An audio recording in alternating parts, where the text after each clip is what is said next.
भारत हिंदू राष्ट्र कब बनेगा? ये सवाल जो लोग पूछते थे, अब उनके इंतजार की घड़ियां खत्म होने लगी है, क्योंकि भारत में हिंदू राष्ट्र बनाने की नींव डाल दी गई है। और ये नींव डालने वाला कोई और नहीं है बल्कि हिंदू राष्ट्रीय एकता, हिंदू एकता की पदयात्रा करने वाले और सनातन हिंदू एकता की पताका को लेकर सबसे आगे चलने वाले बागेश्वर धाम के पीठाधीश्वर धीरेन्द्र कृष्ण शास्त्री हैं। उन्होंने मध्य प्रदेश से इसकी शुरुआत कर दी है। बाकायदा वैदिक मंत्रोच्चारण के साथ, पूरे विधि विधान के साथ, सनातन रीतियों के साथ इसकी भूमि पूजन भी कर ली गई है, जमीन भी देख ली गई है, पूरा सब कुछ प्लान भी तैयार कर लिया गया है। यहां तक कि 2 लोगों ने फिलहाल अपना नाम भी इसमें दाखिल करा दिया है। कैसे धीरेन्द्र कृष्ण शास्त्री भारत में हिंदू राष्ट्र की नींव रख रहे हैं, कैसे धीरेन्द्र कृष्ण शास्त्री भारत को हिंदू राष्ट्र में तब्दील करने के अपने संकल्प को मजबूत कर रहे हैं। और जब धीरेन्द्र कृष्ण शास्त्री हिंदू राष्ट्र की बात करते हैं तो क्यों हमारे देश के ही कुछ लोग तिलमिला उठते हैं। विवेक जी, ये पूरा जो एक आज संकल्प देखा गया है, जिस संकल्प को लेकर धीरेन्द्र कृष्ण शास्त्री लगभग पिछले कुछ सालों से सरकारों से भी लड़ रहे हैं, पैदल भी यात्रा कर रहे हैं और जन समर्थन भी पूरा एकत्रित कर रहे हैं, इसकी नींव डाली गई है।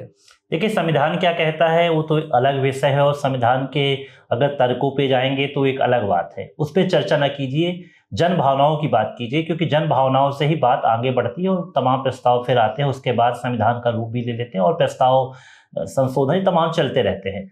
बात आज आपने धीरेन्द्र शास्त्री की। धीरेन्द्र शास्त्री ये पहली बार नहीं कर रहे हैं। आपने स्वयं बताया कि वो एक पदयात्रा निकाल चुके हैं, जात पात की करो विदाई, हम सभी हिंदू भाई भाई, ये तमाम चीजें, नारे उसी यात्रा में लगे हुए हैं। तभी शुरुआत हो गई थी यात्रा के दौरान।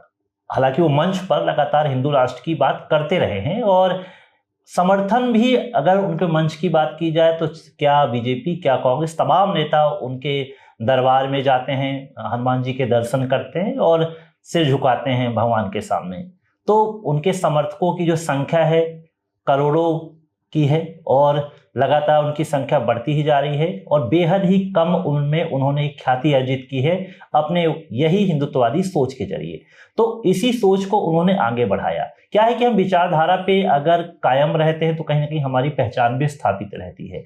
लगातार अगर हम विचारों को बदलते हैं तो हमारी पहचान भी खोती जाती है, इसलिए हम स्थिर मन होना चाहिए। तो शायद धीरेन्द्र शास्त्री जो यंग एज पे हैं, शायद इसी समय मनोस्थिति जो होती है कि हम कुछ कर दिखाने की क्षमता रखते हैं, यही कुछ उन्होंने किया है। उन्होंने आगाज किया है हिंदू राष्ट्र बनाने का। गढ़ा है, छतरपुर का ही इलाका है, वहीं उनका मंदिर है, वहीं पर वो अपनी दरबार लगाते हैं, लोगों की समस्याओं को हल करते हैं। तो उन्होंने एक कल्पना की है और एक गांव को पहले कहा कि हम 1000 परिवार यहाँ पर बसाएंगे एक जगह पर, और भूमि पूजन भी 2 लोगों ने यहाँ पर कर दिया है, वो घर बना रहे हैं। धीरे धीरे और भी संख्या बढ़ेगी, पूरा नियम कायदे वो अपनी तरफ से लागू करेंगे। गैर हिंदू की यहाँ पर एंट्री नहीं होगी, हिंदू परिवार ही यहाँ पर रहेंगे, जैसा उन्होंने स्वयं कहा।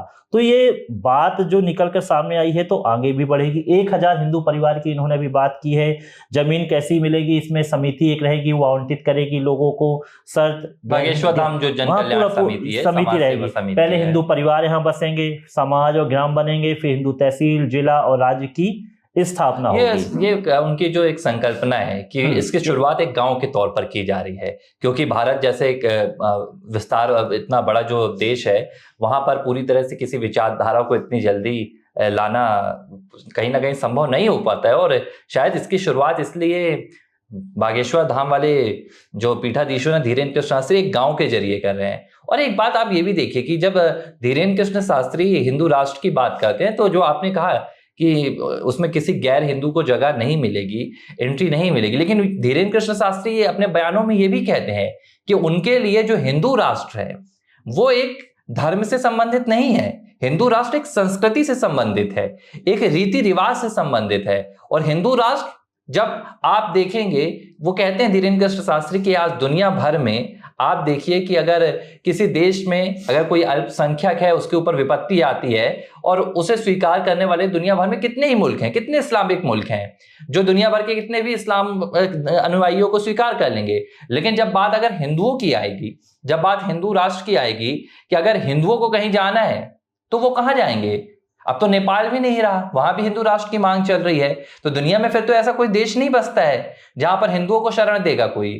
तो ऐसे में धीरेन्द्र कृष्ण शास्त्री कहते हैं कि हमें जो एक संकल्पना करनी है वो हिंदू राष्ट्र की संकल्पना करनी है। इसका कहीं भी मतलब ये नहीं है कि हम दूसरे धर्मों को वो जो तवज्जो देते आए हैं, जो वरीयता देते आए हैं, जो मान सम्मान देते आए हैं, क्योंकि हिंदू तो यही कहता है ना कि सर्वधर्म एक है, सर्वधर्म समभाव के रूप में हम चलते हैं। तो ये तो कभी होता नहीं है कि अगर आप हिंदू राष्ट्र की बात कर रहे हैं तो किसी दूसरे धर्म को यहाँ पर एंट्री नहीं मिलेगी। लेकिन जो संस्कृति है, नहीं बिल्कुल एंट्री नहीं होगी। और इसकी परिकल्पना आप सोचिए, आप मैं विजन की आप बात कीजिए कि उन्होंने आज ग्राम की बात की है।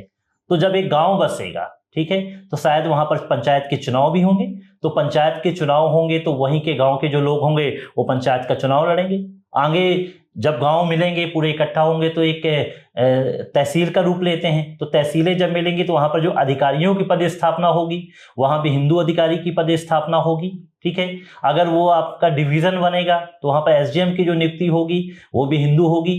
शायद वो जिले का रूप जब बनेगा तो वहां कलेक्टर की, एसपी की भी जो नियुक्ति होगी हिंदू की होगी। तमाम चीजें, वहां जो व्यापार होगा, दुकानें खुलेंगी, तमाम चीजें जो होंगी वो हिंदू परिवारों के लिए ही होगी। तो इसमें गलत क्या है? ये पहली आज की बात थोड़ी है। आज हम कोई पूजा पाठ करते हैं परिवार में बैठ के तो हम परिवार वालों को ही एंट्री देते हैं ना। एक जो हमारी कुल पूजा होती है, आप देखिए कुल पूजा में किसी दूसरे की एंट्री होती क्या? नहीं होती, क्योंकि कुल पूजा है वो हमारे कुल की पूजा है। जो कुल में शामिल होगा व्यक्ति, उसमें गैर व्यक्ति कोई भी नहीं आएगा, चाहे वो हिंदू से ही जुड़ा हो, हिंदू समाज का ही हो, वो नहीं आएगा। तो यही बातें निकलकर सामने आती हैं कि उन्होंने शुरुआत की इस चीज की। अब ये शुरुआत कहां तक जाएगी, क्योंकि इसमें समर्थन भी है तो इसमें विरोध भी होता है। अब एक मुस्लिम नेताओं का बयान आना शुरू हो गया कि हम भी अपना एक मुस्लिम गांव बसाएंगे, ये बात आई। तो फिर उन्होंने, एक हमारे विधायक हैं मध्य प्रदेश से रामेश्वर शर्मा जी, उन्होंने कहा कि भाई हम अपनी कल्पना कर रहे हैं, वहां पर क्यों करें, उसके पीछे तर्क है कि हम सुरक्षित रहना चाहते हैं, बहुत अच्छा माहौल वहां पर रहता है, पूजा पद्धति हमारी है, तो हम अलग अपना काम कर रहे हैं ये। और उन्होंने कहा कि ये आज से नहीं है, बहुत पुरातन काल से हिंदू राष्ट्र की कल्पना है, हिंदू समाज की कल्पना है, सनातन है, सनातन में सब कुछ संभव है, तो हम उस चीज को कर रहे हैं। अब देखिए इसमें समर्थन भी होगा, जाहिर सी बात है कि जो समर्थक इस पार्टियां होंगी वो बात करेंगी, लेकिन कोई संवैधानिक पद पर बैठा हुआ व्यक्ति मुझे नहीं लगता कि हिंदू राष्ट्र की बात करेगा। हाँ, नैतिक तौर पर वो उनके साथ खड़े होंगे, उनके साथ खड़ा होने का मतलब है वो तो कह देंगे कि भाई वो हिंदू राष्ट्र की बात कर रहे हैं। अब कोई मुख्यमंत्री उनकी बातों पे सहमति बता दे तो मुझे तो नहीं लगता कि इतनी जल्दी बता देंगे, ये लंबी बात है। प्रधानमंत्री बोलने लगे ये बात तो ये लंबी बात है, क्योंकि जो संविधान की शपथ लेगा और हमारा जो भारतीय संविधान है उसमें इस चीजों के लिए तो अभी कोई जगह है नहीं। तो ये तमाम चीजें जो होंगी ये विचार वाली बात होगी, लेकिन जिस तरह से उन्होंने शुरुआत की है ये संभव है। कोई स्वेच्छा से एक ऐसी कल्पना कर ले कि हम, जैसे अब कॉलोनी है, एक कॉलोनी, उस कॉलोनी का एक वो सिस्टम बनाया गया कि इसमें हम इन्हीं को प्लॉट देंगे, तो हम कर सकते हैं भाई, उसमें कौन सी बड़ी बात है उस पे, क्योंकि हम अपन सदस्यता बना रहे हैं, सदस्य बनाने के मेंबरशिप बना रहे हैं, तो हम आगे बढ़ सकते हैं उस चीजों के लिए, कैसे व्यक्तियों को रखना है, क्या करना है। तो गाँव में भी एक जो कमेटियां होती हैं, लोकल कमेटी होती, पहले तो हमारे यहाँ ग्राम सभा ही काम करती थी, तो ग्राम सभा में जो निर्णय होते थे ग्राम सभा निर्णय लेती थी। अब धीरे धीरे वो अधिकार आ रहे हैं, तो ग्राम पंचायतों को अधिकार मिल रहे हैं, मजबूत ग्राम पंचायतें हो रही हैं, तो ये बातें निकलकर सामने आ रही हैं। एक चीज और देखने वाली बात है कि मध्य प्रदेश में इसकी पूरी शुरुआत हो रही है। मध्य प्रदेश से धीरेन्द्र कृष्ण शास्त्री पहल कर रहे हैं और हाल ही में राष्ट्रीय स्वयंसेवक संघ का एक इंटरनल सामाजिक सर्वे भी सामने आया था। इस सर्वे में बताया गया था कि जो मध्य प्रदेश की राजधानी भोपाल है, भोपाल का जो पुराना शहर इलाका है, वहां करीब 3000 हिंदू परिवार जो रहते थे 1990 से लेकर 2025 तक, वो पलायन कर चुके हैं।